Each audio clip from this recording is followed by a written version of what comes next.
Hi friends, என் husband நாதஸ்வரம் வச்சுட்டு இருக்காங்க, practice பண்ணிட்டு இருக்காங்க. வாங்க பார்க்கலாமா? நாதஸ்வரம் வாசிக்கிற சவுண்ட் கேட்குதா?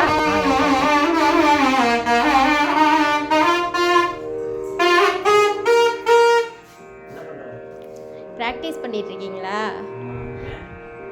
எனக்கு பிடிச்ச சாங் ஒன்று பாடுறீங்களா? அந்த ராங்கி படத்துல பனித்துளி பனித்துளி வாசிக்கிறீங்களா? பாடுங்க.